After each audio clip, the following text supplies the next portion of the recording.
Hello, everybody. Today I'm going to be discussing how to update your settings in Zoom to allow you to use a virtual whiteboard as well as to annotate on the virtual whiteboard or any screen you want to share. So whether it be a PDF that you have saved on your computer or a website that you have saved, you want to show grid paper, you want to show a map, and you want to annotate on it, changing this setting will allow you to do that. So within your Zoom profile, you're going to want to click settings and the settings will load and there'll be a couple options and by a couple, I mean like 100 different options. So it's best if you just click the sidebar where it says in meeting basic, and it's going to scroll down really fast through a lot of different settings that we do not have to change.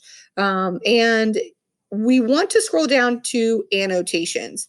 Now, if you have a school district account, many of your settings are already preset or changed, but you can edit them or update some of them.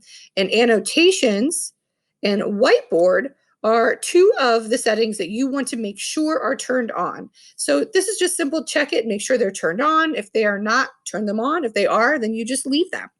What I'm going to do now is I'm going to go in and I am going to start a Zoom meeting.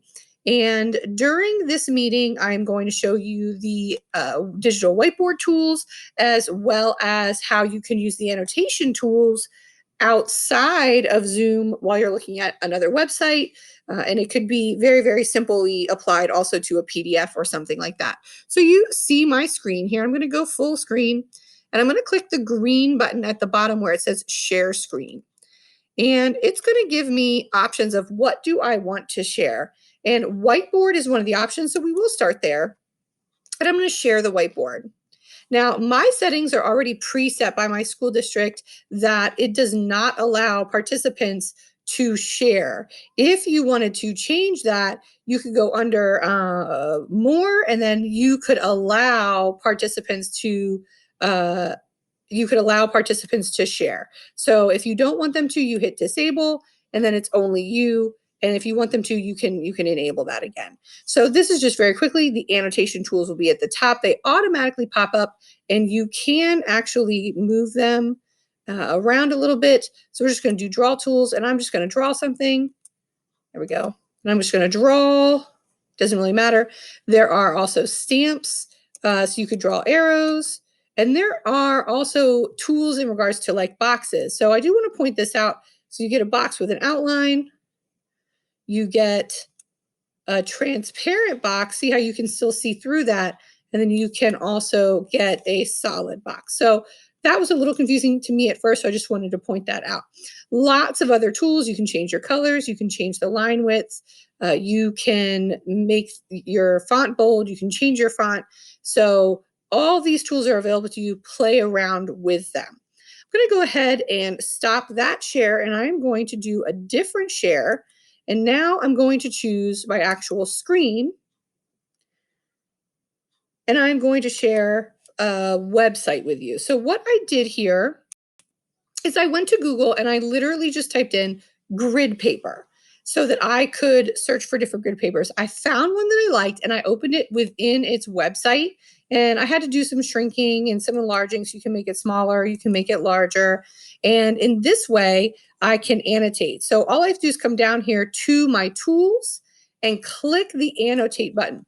If I would not have changed my settings, the annotate button would not be here.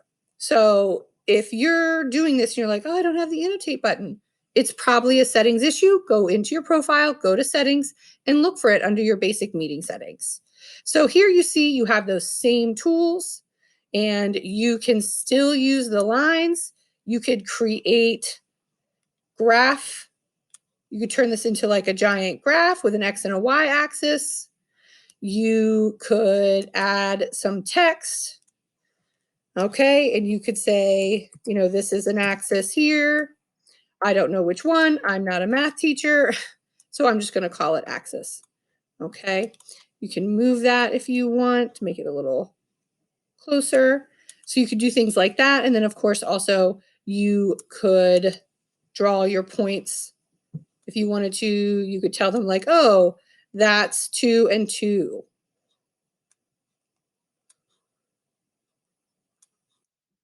Okay, so this is how you could use the annotation tools and other resources. If you already had a PDF on your paper, then or on your computer, this is something you could have already up in a window and you could choose to share that window specifically.